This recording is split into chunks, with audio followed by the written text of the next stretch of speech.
السلام عليكم ورحمة الله وبركاته. ازيكم يا امارات؟ عاملين ايه؟ يا رب تكونوا بخير. بصوا يا حبايب قلبي، النهارده كده هنعمل اكل خفيف. اكيد انتوا عرفتوا هعمل ايه، مكرونة وهعمل بانيه.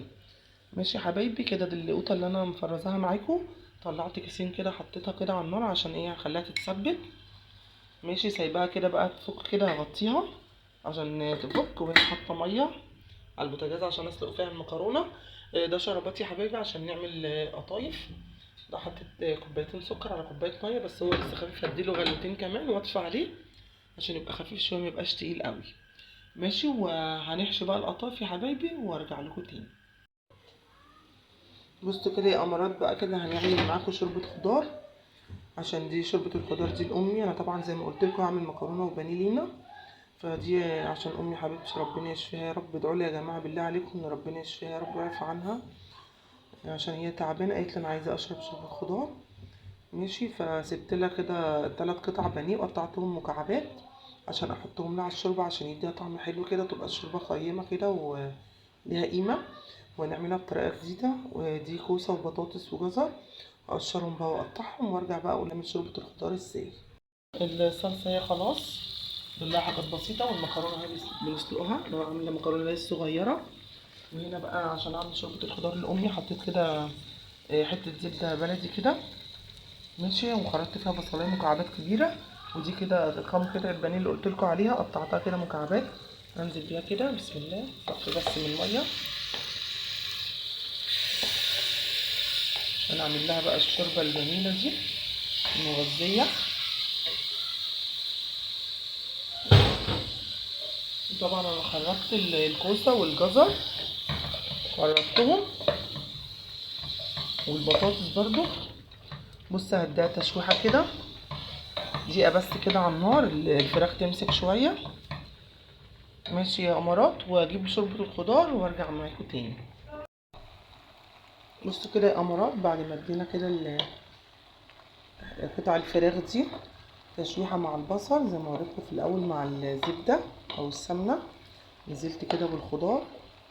طبعا الخضار بصوا يا امارات كده بينزل الميه بتاعته ازاي. احنا عايزينه ينزل الميه دي ويشربها كده، او يشرب على الاقل نصها عشان يبقى طعمه حلو كده يتشوح. دي تشويحه كده مع يشرب نص الميه كده ويتشوح كده مع الخضار مع الفراخ مع البصل مع الزبده. وهنا بقى في طاسه تانية كده على النار حطيت نص كوبايه شعريه ومعلقه سمنه واحده. سمنه بقى عاديه بقى، ولو انت حابه حط زيت بقى عشان ما تبقاش الشوربه دسمه قوي حط زيت. هنا عشان بس انا حطيت زبده عشان تديها طعم حلو زي ما قلت لكم، لان انا عاملاها بميه وهحط لها ماجي، فما عنديش شوربه فراخ عشان اعملها دي. عشان كده حطيت لها مكعب زبده كده او حته سمنه بلدي عشان تدي طعم حلو. احمر بقى الشعريه دي يا حبايبي. الشعريه دي احطها على شوربه الخضار، بتخلي شوربه الخضار كده مغذيه وحلوه كده وغنيه، ما تبقاش الشوربه صيصه او خفيفه، بتديها طعم حلو قوي وقوام حلو في نفس الوقت، يعني بيبقى شكلها حلو. جربوها بالطريقه دي ان شاء الله تعجبكم. لو انت حابه لسان عصفور بدل الشعريه ممكن تحطي لسان عصفور اللي يريحك. معاكي شعريه معاكي لسان عصفور حطي اللي يريحك. انا هعملها النهارده بالشعريه. خلاص كده هطفي النار لان السخونه هتكمل التحمير بتاعها. ماشي كده يا امارات، زي ما قلت لكم بقى كده الخضار خلاص كده هيبتدي يتشرب. انا معليه طبعا النار، هحاول كده اقلب عشان ايه الخضار كله يتشوح. حتى انا مش هحط يا جماعه فراخ، قطع فراخ، لازم اشوح كده شوربه الخضار كده بحته سمنه على النار قبل ما انزل عليها الميه، ده بيخلي طعمها حلو قوي.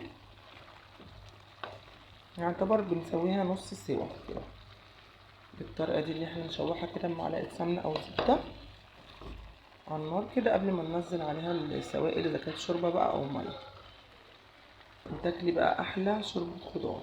هنا خلاص الصلصه كده اتسبكت ونزلت عليها بشويه كمون، فلفل اسمر، ملح. وده الشربات يا حبيبي كده بتاع القطايف. بصوا تقلي ازاي بقى، تحفه. شايفين القوام بتاعه؟ ماشي يا حبيبي، هنعمل بس الاكل الاول والقطايف دي بقى هنعملها في الاخر. عشان نحلي بيها، او ممكن نعملها بعد الفطار وهوريها لكم برضو. ماشي يا امارات.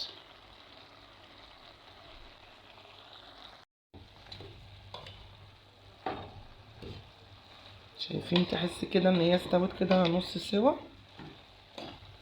لما بنعمل الحركه دي فيها، وريحتها بقى بتبقى حلوه قوي واحنا بنشوحها كده. بصوا الميه اللي فيها نقصت شويه برضو. هنحط بقى فلفل اسمر بس مش كتير برضو عشان امي متحبش الفلفل الاسمر كتير عشان بيعمل لها حرقان على معدتها. رشه قرفه،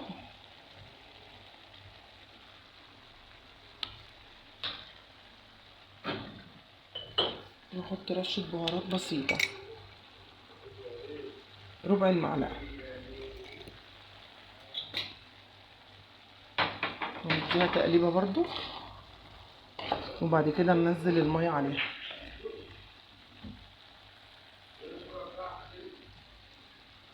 هننزل بقى بالميه كده بسم الله الرحمن الرحيم،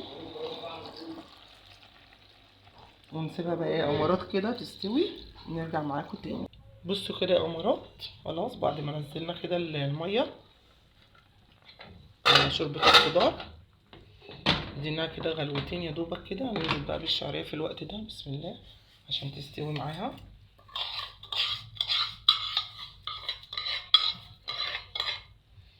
هننزل كل الكميه كده بس اخد شويه شوربه.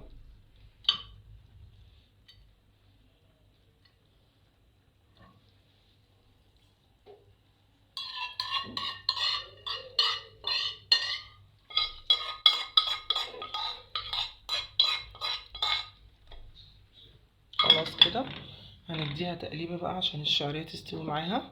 لو حسينا ان الشوربه قليله هنزودها شويه ميه. حسينا ان الشوربه كويسه بعد ما الشعريه تستوي خلاص كده، وتاكلي بقى احلى شوربه خضار يا امارات. وهنا بقى في طاسه على النار كده، طاسه على النار بقى عشان احمر البانيه. هنا على الفيجيتار في علبه كده يا حبايب قلبي كده حطيت فيجيتار.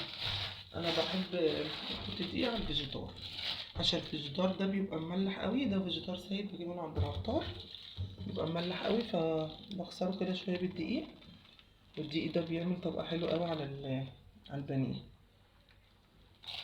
في نفس الوقت بيزود لنا الكميه. اجيب معلقه كده واقلبه.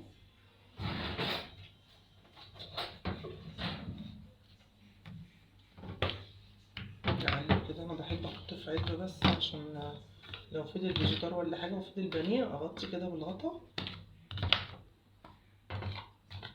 المكرونه خلاص اتسلقت وصفيتها، احطها في المصفى.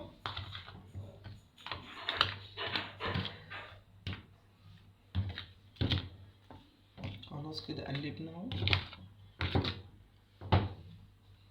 طبعا البانيه هنا اهو في متبلاه.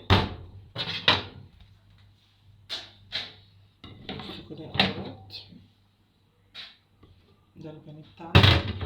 تبلته ببيض طبعا وبصل وبهارات وفلفل اسمر ورشه بابريكا. هناخد كده بسم الله، ناخد من التتبيله على طول كده على الفيجيتار عشان نحمر بقى، عشان خلاص فاضل على المغرب كده نص ساعه دوبك قبل ما نحمر ونغرف الاكل. هننزل على طول كده طاسه. لو انت حابه تضعفي كميه البانيه او القطعه ممكن تنزليها تاني في التتبيله دي وترجعي تحطيها تاني ايه في قلب الفيجيتار، هتلاقي القطعه كبرت. بسم الله.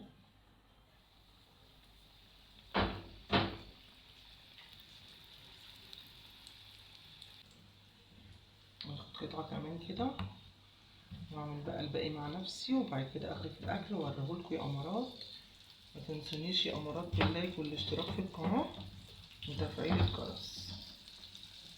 كده بصوا البانيه بقى بحمره. بصوا بيعمل طبق كده زي الكنتاكي ازاي، يبقى حلو قوي ومقرمش. شايفين المنظر؟ احلى من الفيجيتار لوحده. حبيت بس اوريهولكوا وانا بحمره. احمر بقى الكميه بسم الله.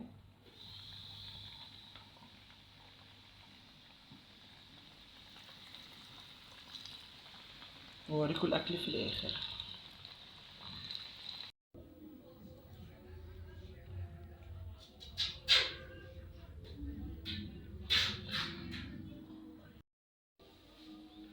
بصوا كده يا امارات، خلاص غرفنا الاكل. بقى المكرونه بالصلصه ودي الشوربه، مكرونه وشوربه زي ما انتم شايفين كده يا امارات. ده فطارنا البسيط النهارده. ده البانيه والمكرونه. ده القطايف اللي انا هعملها يا حبايبي. بصوا كده يا امارات، حطيت كده نص كوبايه جوز هند كده في الطبق، وهحط عليها زبيب. نزل عليها كده شويه زبيب بس، واقلبها كده.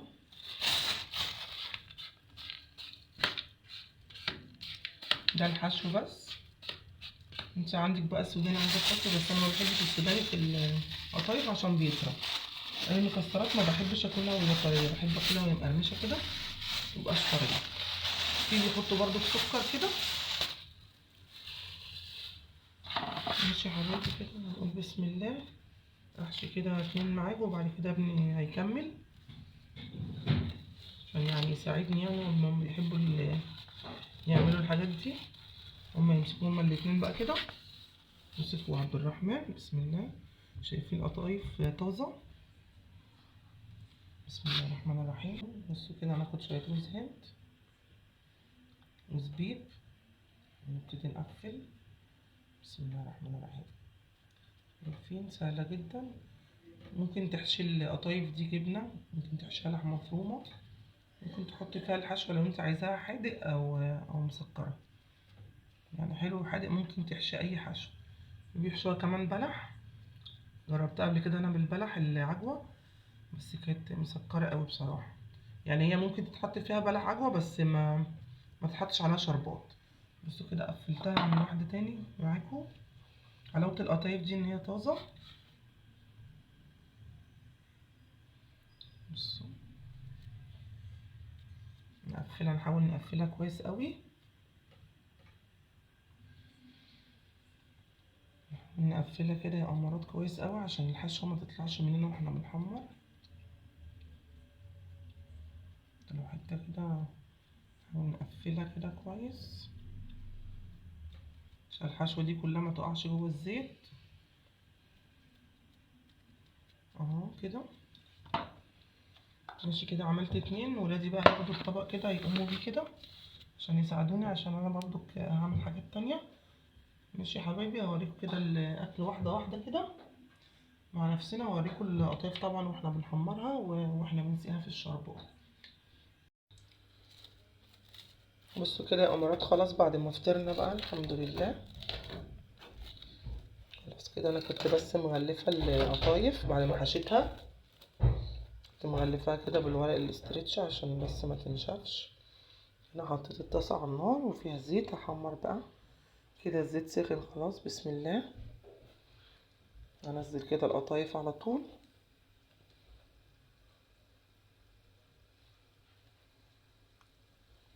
اتأكد بس ان الولاد قفلوها كويس ولا لا قبل ما انزلها في الزيت عشان ما تفتحش.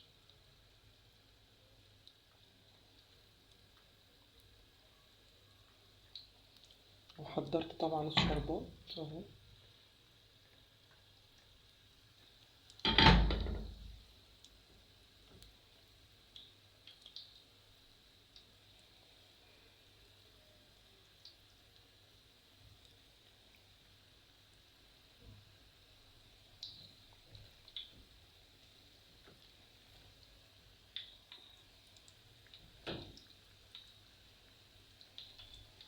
نحمر بقى الكمية دي،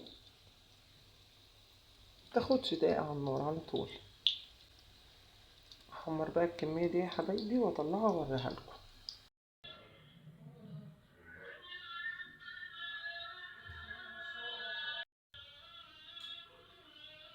بصوا كده يا امارات، خلاص بعد ما حمرنا القطايف. بصوا بقى جمالها، جميلة مقرمشة من بره وطرية من جوه، حلوة قوي.